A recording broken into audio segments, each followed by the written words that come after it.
already had, to attempt to embarrass the United States. And that's one reason why Biden's staff seems to have suddenly seen this problem at the G7, and now they have made the rather hasty decision that they don't want Biden to appear with Putin together because they're afraid of what's going to happen.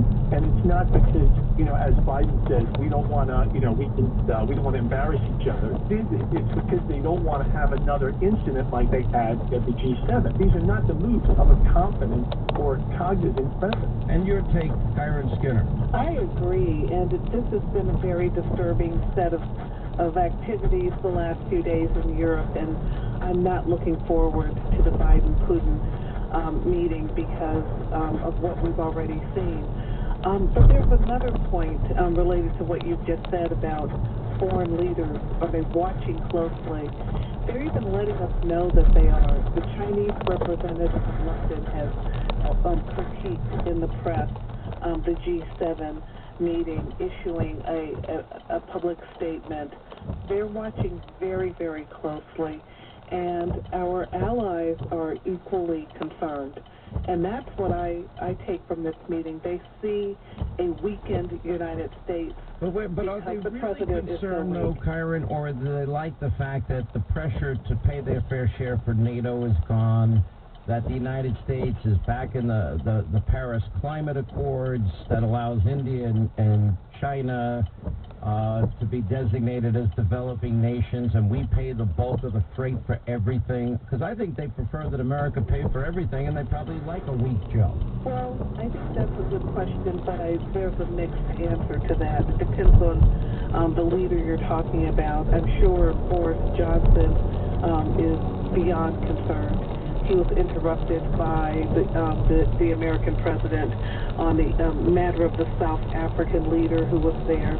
He introduced all of the G7 leaders and partners, including the South African president, and Biden interrupted him, saying, "You must introduce the South African leader," only to be told that he's been introduced already.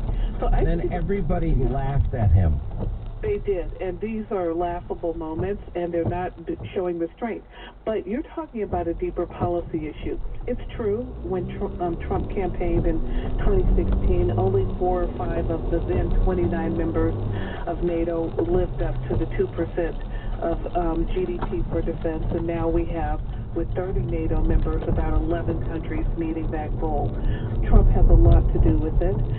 Some countries, like Germany, would be happy perhaps not to go to 2%. But the leaders in NATO and in Europe, more broadly, came to understand that Trump represented a strong America, and that was in their interest.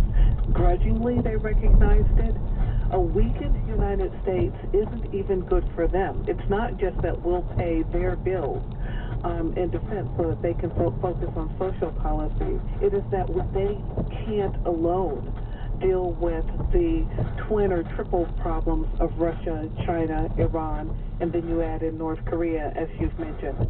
They know that a strong America is part of their future.